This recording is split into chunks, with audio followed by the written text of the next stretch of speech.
नमस्कार। तो आज हमने जो टॉपिक चुना है वीडियो के लिए वो थोड़ा सा डिफरेंट है हमारे बाकी टॉपिक से। हम यूजुअली जो बात करते हैं कि हमारी लाइफ में क्या चल रहा है और उसे कैसे ठीक किया जाए। आज हम लोग बात करेंगे हमारे देश में क्या चल रहा है, कौन सी ऐसी पॉलिसीज हैं जिन पे आज की डेट में सबसे ज़्यादा डिबेट भी हो रही है और उनका विरोध भी हो रहा है। तो ऐसी 3 पॉलिसीज के बारे में आज हम बात करेंगे। पहली, the great Andaman and Nicobar project. दूसरी, E20 जो फ्यूल अभी एडिशन हुआ है उसके बारे में। और तीसरी, हमारा स्टेज 2 न्यूक्लियर रिएक्टर जो कि कलप्पम तमिलनाडु में अभी अभी स्टार्ट हुआ है। सबसे पहले देखते हैं the great Andaman and Nicobar project के बारे में। तो वहां हो क्या रहा है एक्चुअल में। अंडमान एंड निकोबार स्ट्रेटेजिकली हमारे लिए बहुत इंपॉर्टेंट है। Why? Because it is only 40 nautical miles away from the straight of Malacca. Only 40 nautical miles. Straight of Malacca से पूरी दुनिया का 30% जो शिपिंग राउट से ट्रेड निकलता है वो होता है।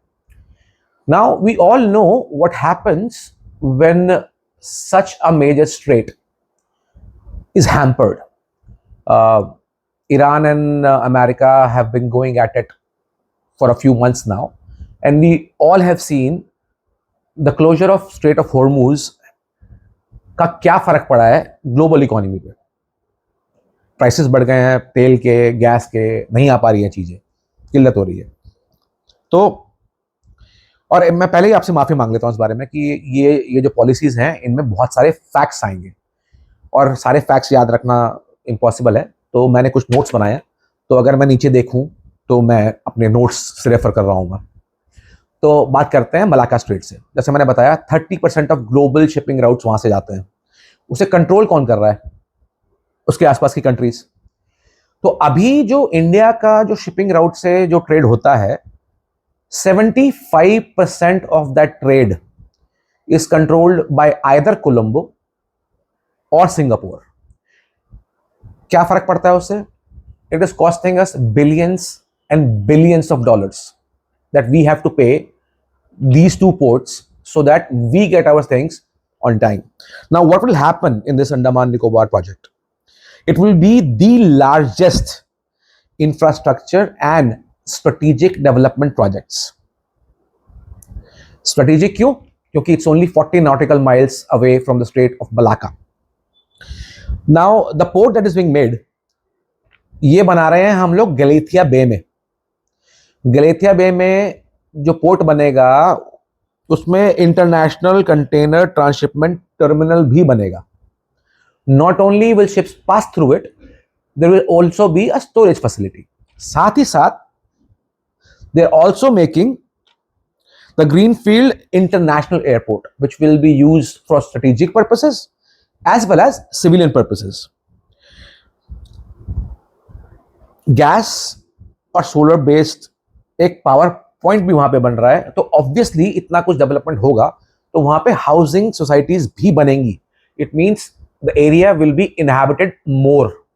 इकोनॉमी के लिए बहुत जरूरी है। नाउ इसका अपोज कौन कौन कर रहा है ये देखते हैं। ये समझ में आ गया कि ये इंडिया की जो इंडो पैसिफिक स्ट्रैटेजी है उसको स्ट्रेंथन करेगा। तो इसके अपोजिशन में कौन है? एक चाइनीज थिंक टैंक है CICIR और एक ग्लोबल NGO है सर्वाइवल इंटरनेशनल। तो ये लोग क्या बोल रहे हैं कि एनवायरमेंटली हमें बहुत हार्म होगा, तो इसलिए यहां पे डेवलपमेंट नहीं होनी चाहिए। अब आप देखिए जो भी पोर्ट्स बने मैन मेड ही हैं सारे, नेचुरल तो कोई भी नहीं। तो ये करें तो बहुत अच्छा, हम करें तो खराब। और इनका साथ कौन दे रही है हमारे देश के अंदर? कांग्रेस। एक कॉमन फैक्टर है ये, हर चीज में अपोजिशन के लिए ये खड़ी रहती है हमेशा। अब इससे हमें फायदा क्या क्या होने वाला है? हमारा ट्रेड इंडिपेंडेंट हो जाएगा, हमारे बिलियंस ऑफ डॉलर्स बचेंगे जो हम अभी सिंगापुर और कोलंबो को दे रहे हैं, प्लस वहां पे इंटरनेशनल एयरपोर्ट बन जाएगा, स्ट्रेटेजिक एडवांटेज हमारी हो जाएगी, हमारी इंडो पैसिफिक स्ट्रैटेजी स्ट्रांग हो जाएगी। अब आते हैं हम दूसरी पॉलिसी में, जो कि है E20। तो अभी रिसेंटली जो एथेनॉल एडिशन होना शुरू हुआ है हमारे पेट्रोल में, उससे कई सारी प्रॉब्लम्स भी लोग फेस कर रहे हैं।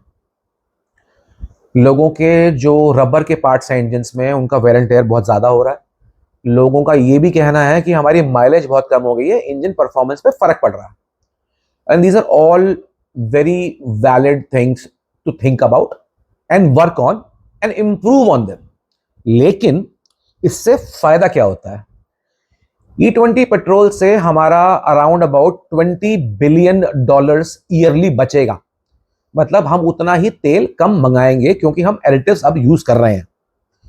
अब लोग बोल रहे हैं कि भाई क्यों कर रहे हो, शुगर केन तो फार्मिंग के लिए पानी बहुत यूज होता है, ब्ला ब्ला ब्ला ब्ला, सब बातें हैं।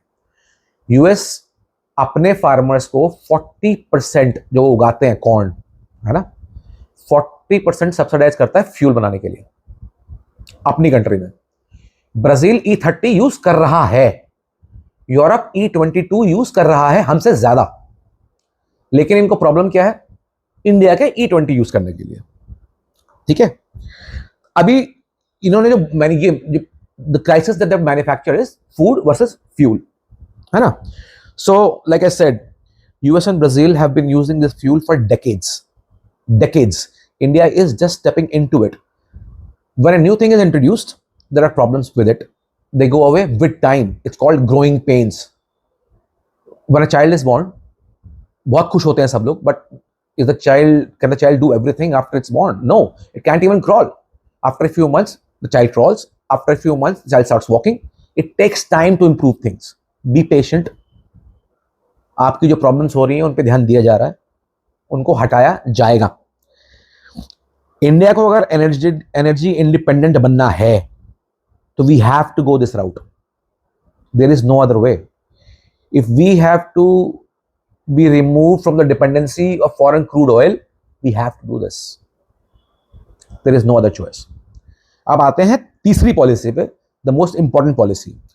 वो है India's stage 2 nuclear reactor, stage 2 fast breeder nuclear reactor in Kalpakkam, Tamil Nadu. It started in April. Now, why is this important to us? There is only a limited amount of uranium in the world. India doesn't have any. So, what India does right now is it has to beg from these uranium cartels all across the world कि भाई थोड़ा हमें भी दे दो, हमें भी चलाना है काम, थोड़ा हमें भी दे दो. Now, another thing is that India has a very vast resource of thorium. I think around 30% of the world reserves of thorium are in India, which will be used in this reactor at a later stage. When the uranium of the world goes out in about 100 years, India will have enough thorium to go for the next 700 years. We become energy independent. This stage 2 fast breeder nuclear reactor, along with the influx of money that has been put by the Indian government in the energy generation from wind as well as solar, is on the right path for us becoming energy independent.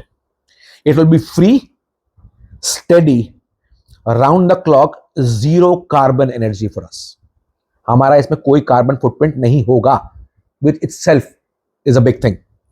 Now, USA based think tanks हैं like arms control association और भी western lobbies हैं जो इसके against आवाज उठा रहे हैं. वो बोल रहे हैं कि इंडिया का जो न्यूक्लियर प्रोग्राम है वो एक थ्रेट है. और you know what the funny thing is? The funny thing is the only country to ever use nuclear arms against another country, the United States of America. It used 2 atomic bombs against Japan in world war 2. वो हमें शिक्षा दे रहे हैं कि हमारा threat बढ़ रहा है. हंसने वाली बात है. So we need to understand the modern geopolitics. Wars are not fought with armies any more. They are fought by spreading propaganda, by activating the political opposition, by lobbyist and think tanks by financed reports. This is the new warfare. We have to be very careful about it. They want us to be dependent on their oil. They want us to be dependent on their energy. They want us to be dependent on their markets. We don't want to do that. We have to be independent. India is getting hammered by 3 different continents right now: North America, South America, and Europe. Why? Because we just went from a $2 trillion economy to a $4.3 trillion economy. That's double, more than double, in a very short span of time. We are the fastest growing economy in the world. When the world talks about recession, we are talking about growth. We have the most manpower. We have the most intellectual minds. Nothing can stop us. So my thoughts on this is that when we hear things about these projects, or we hear things against, let's for example say the Nicobar project or the fast breeder reactor, सोचिएगा जरा ये कौन लोग हैं जो oppose कर रहे हैं.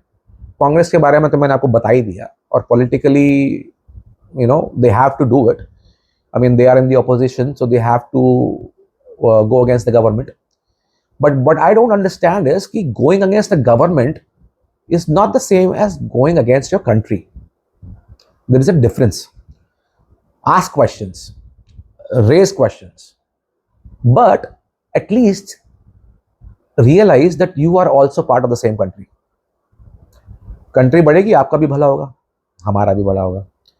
So on this note, I would like to end this video and ask you to research more on these policies, and there will be many more things to come in the near future, and we have to be aware of that as well. पढ़िए इसके बारे में, जानिए इसके बारे में. Please leave comments and let me know what you think about it. I am Nitin Yadav from Versatile Verdict. Please subscribe and please click on the notification icon so all of my videos reach you. Thank you.